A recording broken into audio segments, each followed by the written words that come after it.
Hello बच्चों, कैसे हैं आप लोग। तो बेटा आज हम स्टार्ट करने जा रहे हैं नया अध्याय, जीव जनन कैसे करते हैं। जैसा कि आपको पता है, दो प्रकार का जनन प्राणियों में पाया जाता है, लैंगिक और अलैंगिक जनन। तो आज हम अलैंगिक जनन की विभिन्न प्रकार, जैसा कि आप यहाँ पर देख पा रहे हैं, इन सब को डिस्कस करेंगे। तो चलिए शुरू करते हैं। अलैंगिक जनन ऐसा जनन जिसमें सिर्फ एक जनक भाग लेता है। नर या मादा जैसा कुछ नहीं होता है, सिर्फ एक जनक भाग लेता है, वह जनन अलैंगिक जनन कहलाता है। अलैंगिक जनन की अगर और बातों के बारे में बात करें तो इसमें विविधता नहीं पाई जाती, विविधता नहीं होती है, नहीं पाई जाती है। इसके अतिरिक्त इसमें युग्मक का निर्माण नहीं होता, युग्मक भी नहीं बनता है इसमें। और जो नए जीव होते हैं वो अपने माता पिता की या अपने जनक की एकदम कार्बन कॉपी होते हैं, हम कह सकते हैं प्रतिलिपि होते हैं। जैसा कि आप यहां पर देख पा रहे हैं, अमीबा, अमीबा में किस प्रकार से नई संतति का विकास हो रहा है। इसी प्रकार हाइड्रा दूसरा उदाहरण है जो लैंगिक जनन ना दिखाकर सिंपल अलैंगिक या एसेक्सुअल रिप्रोडक्शन शो करते हैं। तो पहली विधि अलैंगिक जनन की बच्चों है विखंडन। विभाजन के द्वारा, किसके विभाजन? कोशिका के विभाजन के द्वारा नए जीवों की उत्पत्ति होना विखंडन कहलाता है।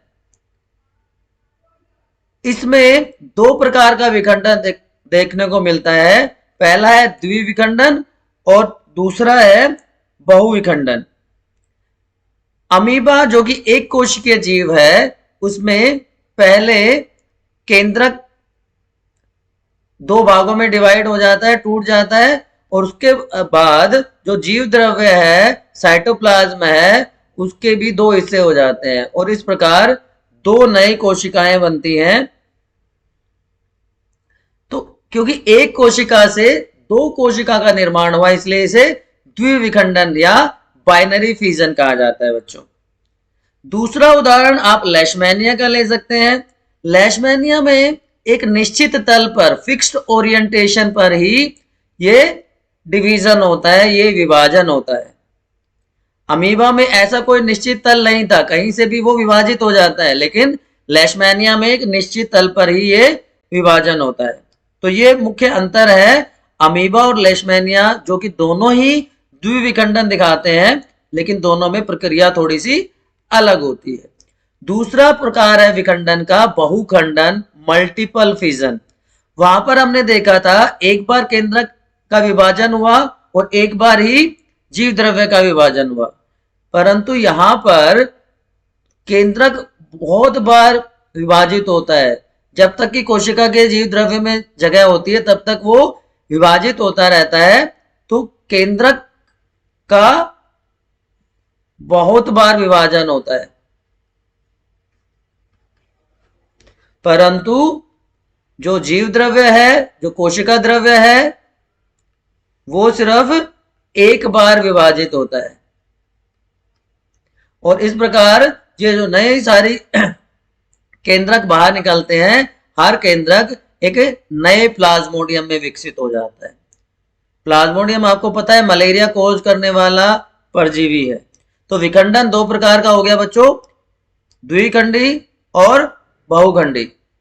ठीक है, चलिए अब दूसरे प्रकार का अलैंगिक जनन होता है खंडन या फ्रेगमेंटेशन, जिसको कहा जाता है। इस प्रकार की प्रजनन विधि में सरल संरचना वाले बहुकोशिकीय जीव भी विकसित होकर छोटे छोटे टुकड़ों में कट जाते हैं, बट जाते हैं। और जैसा कि आप यहां पर देख रहे हैं, एक शैवाल, एक एल्गी स्पायरोगायरा किस प्रकार से अलग अलग खंडों में विभाजित हो जाता है और हर खंड से एक नया जीव बनता है, नई संतति बनती है। तो इसका उदाहरण हो गया स्पायरोगायर। और मैं आपको बता देता हूं कि इसमें कोशिका दर कोशिका विभाजन नहीं होता है। जैसे कोशिका मिलकर उत्तक बनाती है, उत्तक से अंग का निर्माण होता है, अंग से अंगतंत्र बन जाता है और उसके पश्चात पूरा जीव बन जाता है। तो प्रत्येक टुकड़ा एक नए जीव में विकसित हो रहा है। अगर 3 टुकड़े बने तो 3 टुकड़ों से 3 नए जीव बनेंगे।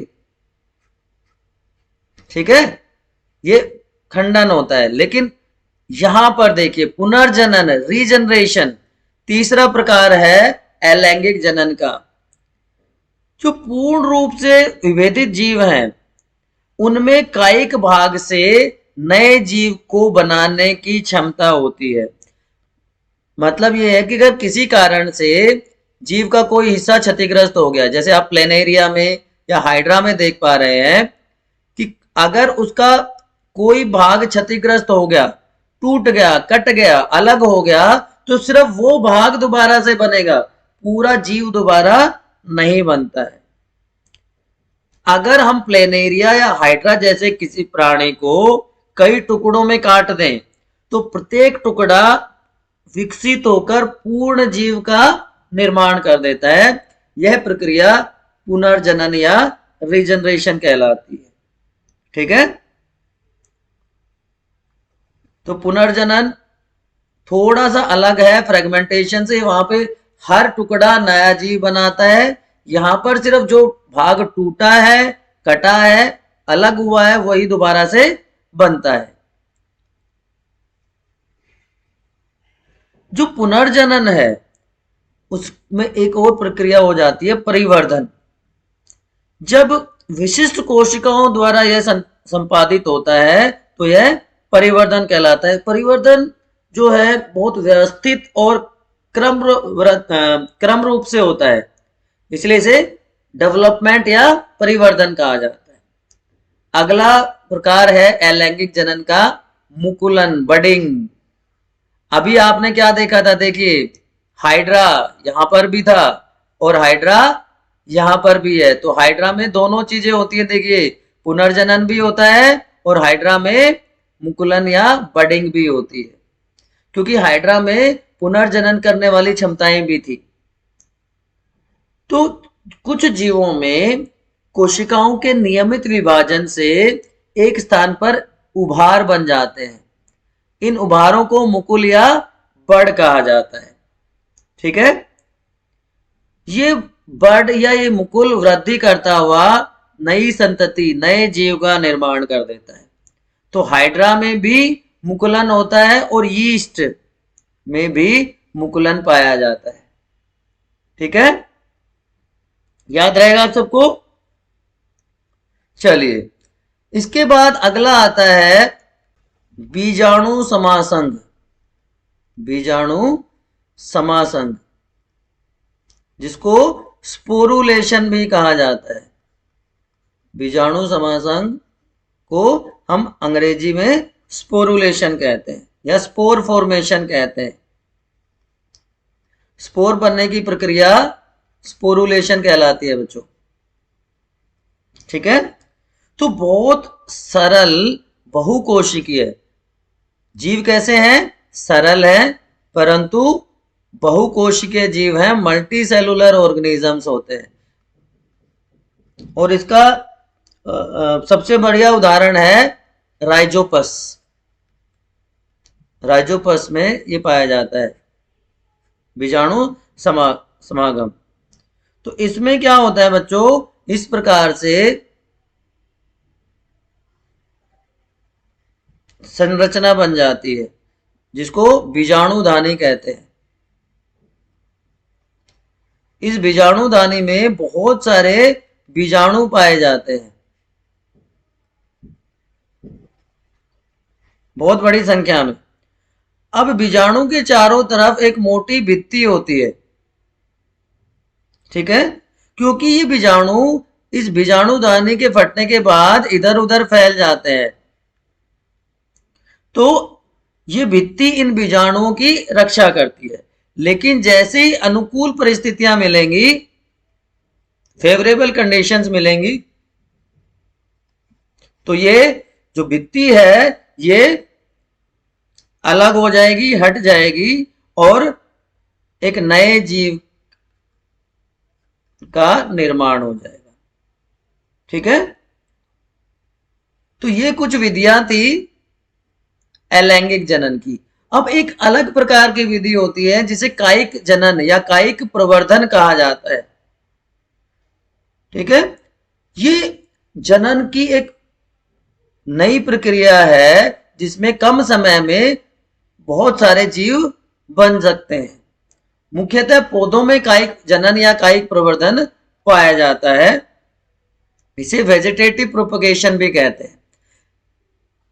पौधे का कोई भी भाग, चाहे वो जड़ है, तना है, पत्तियां हैं, मुकुल है, सबके सब कायिक प्रवर्धन या शाकीय प्रजनन दिखा सकते हैं।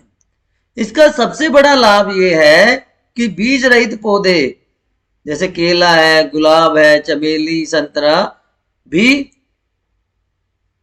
प्राप्त किए जा सकते हैं, बनाए जा सकते हैं और कम समय में ज्यादा। तो जड़ जैसे गाजर, मूली शकरकंदे में होती है, तना गुलाब या अदरक में होता है, ब्रायोफाइलम में पत्तियां है, गन्ने में और दूसरे प्रकार की घासों में मुकुल से भी अलैंगिक जनन का कायिक प्रवर्धन किया जा सकता है।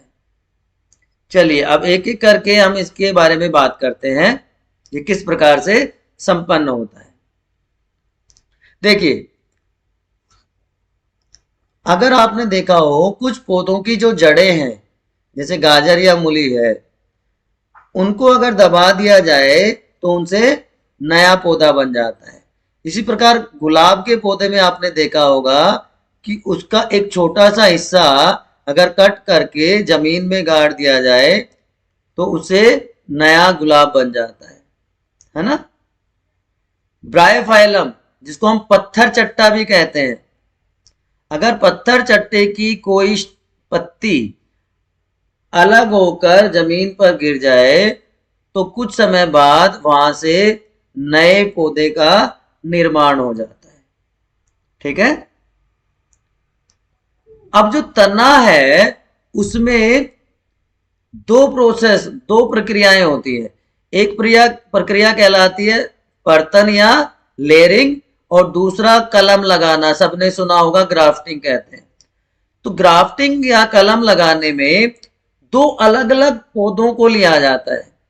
ऊपर का हिस्सा सियोन कहलाता है और नीचे का भाग जहां से जड़ ली जाती है स्टोक कहलाता है। तो सियोन ऊपरी हिस्सा है, ऊपर का भाग है, और नीचे का हिस्सा स्टॉक कहलाता है। इन दोनों हिस्सों को जोड़ दिया जाता है और जो नया पौधा, नया पादप विकसित होता है उसमें दोनों पौधों के गुण पाए जाते हैं। इसी प्रकार ऐसे पौधे जिनकी शाखाएं कोमल होती हैं, फ्लेक्सिबल होती हैं, उनमें पर्तन की प्रक्रिया अपनाई जाती है कि शाखाओं को मिट्टी के लेवल तक लेके जाते हैं और क्लिप की सहायता से उनको ऐसे बांध दिया जाता है। उसके ऊपर का हिस्सा हटा दिया जाता है और वहां से कुछ समय के बाद एक नया पौधा विकसित हो जाता है। यह प्रक्रिया लेयरिंग या पर्तन कहलाती है। समझ आया आप लोगों को?